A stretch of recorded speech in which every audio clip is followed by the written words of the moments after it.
यहाँ पर देखो मैंने परवल यानी कि पोटल जिसको बंगाली में बोलते हैं उसको उसका छिलका उतार के फिर उसको मिडिल से एक काट दिया दिया है। ऐसे बड़ा बड़ा पीस कर दिया है, ज्यादा बड़ा भी नहीं और छोटा भी नहीं, मिडिल से एक कर दिया है। और साइड में मैंने पोटैटो को भी छिलका उतार के फिर मीडियम साइज में कट कर लिया है।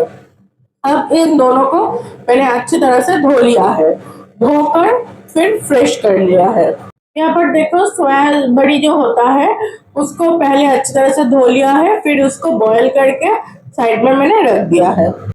अब देखो कढ़ाई में मैंने दे दिया है मस्टर्ड ऑयल। ये रेसिपी मस्टर्ड ऑयल से ही होगा, व्हाइट ऑयल यानी कि जिस सफेद ऑयल से करोगे तो अच्छा नहीं बनेगा।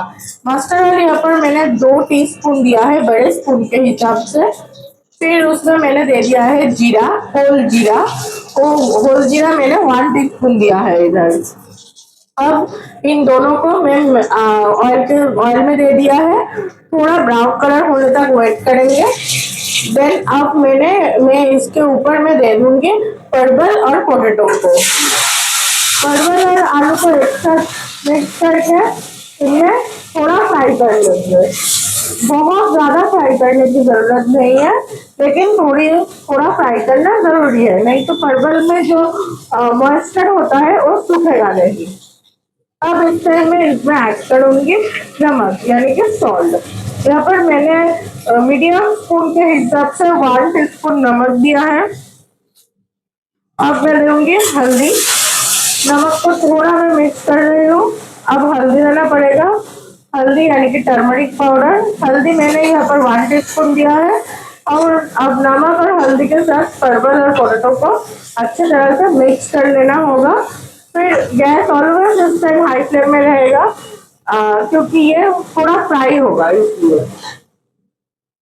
अब गैस को हाई फ्लेम में रखकर इसको ऐसे धीरे धीरे पलटाते रहना होगा जब तक ना हल्का ब्राउन कलर हो जाए परवल और पोटैटो का, तब तक।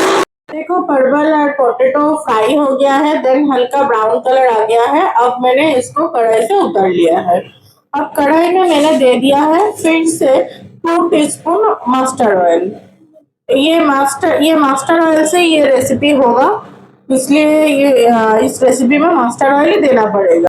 अब देखो ऑयल गर्म हो गया है, धुआं उठने लगा है। अब इस टाइम मैं ऑयल के ऊपर दे दूंगी जीरा पेस्ट। ये जो जीरा पेस्ट है, ये जीरा पेस्ट मैंने मिक्सर पे किया है। आप लोग चाहो तो सिलबट्टे पे भी कर सकते हो, जहाँ भी करो। जीरा दरदरा होगा तो नहीं चलेगा, अच्छा सा स्मूथ पेस्ट होना चाहिए, नहीं तो मुंह में लगेगा। अब इसमें मैं ऐड कर दूंगी टोमेटो। यहाँ पर मैंने बड़े साइज का एक टोमेटो लिया है। उस टोमेटो में वो टोमेटो को अच्छी तरह से चॉप कर लिया है बारीकी से। आप लोग अगर आप लोगों के पास छोटे टोमेटो है तो फिर 2 टोमेटो दो। अब इसमें मैं ऐड करूंगी अदरक की पेस्ट। अदरक पेस्ट भी मैंने मिक्सर पे किया है, आप लोग चाहो तो सिलबट्टे पे भी कर सकते हो। अदरक पेस्ट भी वही एक ही बात है, जहाँ भी करो अच्छा सा स्मूथ सा पेस्ट होना चाहिए, दरदरा पेस्ट होगा तो नहीं चलेगा। अब इसमें मैं ऐड करूंगी red chilli powder. Red chilli powder यहाँ पर मैं जो मीडियम साइज का जो स्पून होता है उस स्पून के हिसाब से 1 स्पून दिया है। अब मैं इसमें ऐड करूंगी काश्मीरी रेड चिली पाउडर। पहले जो मैंने रेड चिली पाउडर ऐड किया था वो रेड चिली पाउडर तीखा आने के लिए सब्जी में। और सेकेंड जो मैंने Kashmiri red chilli powder use किया 1 टीस्पून, वो पाउडर इसमें कलर लाएगा। क्योंकि बाहर से मैं कोई फूड कलर में खाने में यूज नहीं करती हूँ, तो इसलिए मैंने कश्मीरी रेड चिली पाउडर दिया है। इस पाउडर से तीखानेस नहीं आएगा, जस्ट कलर आएगा अच्छा सा। अब इसमें मैं थोड़ा पानी ऐड करूंगी, क्योंकि इस टाइम पानी नहीं ऐड करोगे तो मसाला जल सकता है, इसलिए थोड़ा पानी ऐड करके मैं गैस को मीडियम फ्लेम में रख के इसको थोड़ा भून लूंगी मसाला को। अब देखो मसाला अच्छी तरह से भून गया है, कलर देख के ही पता चल रहा है क्योंकि मसाला से ऑयल निकल रहा है। अच्छी तरह से देखो, देखकर पता चलेगा कि ऑयल निकल रहा है। अब इस टाइम पहले ही मैं ऐड करूंगी सोयाबड़ी। सोयाबड़ी को तो मैंने पहले से ही बॉईल करके रखा है, तो उसको मैं ऐड कर दिया है। अब इसको थोड़ा मिक्स कर लूंगी मैं मसाला के साथ। अब इसमें मैं ऐड कर दूंगी परवल यानी कि जो पोटैटो और पोटल जिसको बोलता है बंगाली में, उसको तो पहले ही मैंने फ्राई करके रखा है, वो ऐड कर दूंगी। अब इन दोनों सब कुछ एक साथ मिक्स करके इसको ऐसा अच्छे तरह से मसाला के साथ मिक्स करना होगा। गैस इस टाइम हाई फ्लेम में ही रहेगा और ऐसे धीरे धीरे मसाला के साथ मिक्स करते रहो और वो भूनता चला जाएगा। कुछ देर ऐसे ही करना पड़ेगा। अब देखो मसाला भून गया है, अब मिक्स भी हो गया है। अब इसमें मैं ऐड करूंगी वाटर यानी कि पानी। ये रेसिपी जो है, इस रेसिपी में ज्यादा पानी नहीं देते हैं क्योंकि ज्यादा पानी दोगे तो रेसिपी का टेस्ट खराब हो जाएगा, इसलिए यहाँ पर मैंने 1 कप पानी ऐड किया है। अब इस सबको मैंने पानी के अंदर डुबा दिया है। देन अब इसको मैं ढक दूंगी। ढक्कन देकर गैस को मीडियम फ्लेम कर दूंगी। हाई फ्लेम भी नहीं होगा और लो फ्लेम भी नहीं होगा। मीडियम फ्लेम में ये धीमी आंच में पकेगा। इसको मीडियम फ्लेम देने के बाद ढककर 5 मिनट्स के लिए इसको छोड़ दो। अब देखो 5 मिनट्स हो गया है। देन अब मैं ढक्कन उठा रही हूँ। देखो देखकर ही पता चल रहा है कि सॉफ्ट हो गया है, फिर भी एक बार मैं चेक कर रही हूँ। देन ओके, पोटैटो और परवल दोनों ही सॉफ्ट हो गया है। अब इसमें मैं पहले ही जो देना चाहूंगी वो है थोड़ा इसमें शुगर देना होगा। यहाँ पर मैं गुड़ यूज कर रही हूँ। आप लोग चाहो तो चीनी भी यूज कर सकते हो।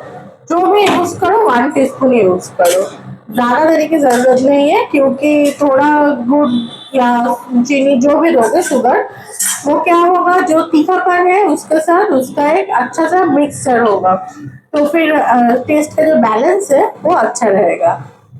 अब इसको मैंने स्पून से ले लिया है थोड़ा और चेक कर लूंगी कि सॉल्ट ठीक ठाक है कि नहीं। सॉल्ट इस टाइम ही चेक करना पड़ेगा। मेरे यहाँ पर सॉल्ट थोड़ा कम लग रहा है, मैं थोड़ा चुटकी भर सॉल्ट यूज कर रही हूँ।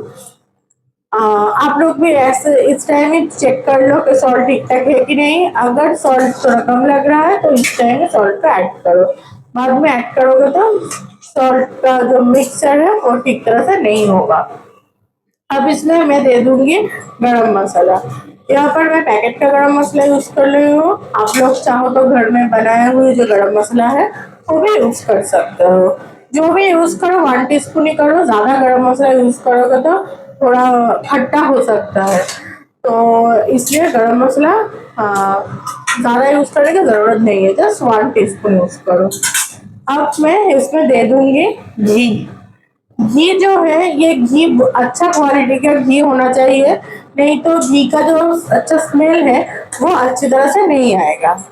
अब घी देने के बाद मैं घी को थोड़ा मिक्स कर दूंगी। यहाँ पर 1 टीस्पून दिया है। अब मैं ढक दूंगी इसको, ढककर 5 मिनट्स के लिए इसको छोड़ दूंगी। घी मैंने 1 टीस्पून दिया है, 1 टीस्पून ही दो, ज्यादा देने की जरूरत नहीं है। देखो मेरा रेसिपी पूरा रेडी है। ये जो परवल सोयाबड़ी और पोटल का जो रेसिपी है पोटैटो का, ये रेसिपी बहुत ही अच्छा लगता है खाने में। बहुत ही सिंपल रेसिपी है लेकिन बहुत ही टेस्टी रेसिपी है। आप लोग ये रेसिपी ऐसे ही बनाओ। ये रेसिपी सबसे जो अच्छा लगता है राइस के साथ भी आप लोग इसको सर्व कर सकते हो। नॉर्मल स्टीम राइस यानी कि जिसको सादा भात बोलते हैं उसके साथ भी खा सकते हो और नॉर्मल रोटी के साथ भी आप लोग खा सकते हो। गेहूं का, बाजरे का, ज्वार का, जिसका भी आटा हो उसका रोटी बनाओ, नॉर्मल रोटी, उस रोटी के साथ भी खाओ, वो भी बहुत बढ़िया लगता है। ये रेसिपी आप लोग ट्राई करो, ट्राई करके देखो। मेरा ये रेसिपी अगर आप लोगों को अच्छा लगे तो प्लीज मेरे चैनल को सब्सक्राइब कीजिए, लाइक कीजिए, शेयर कीजिए एंड बेल आइकन को प्रेस कीजिए। Thank you for watching.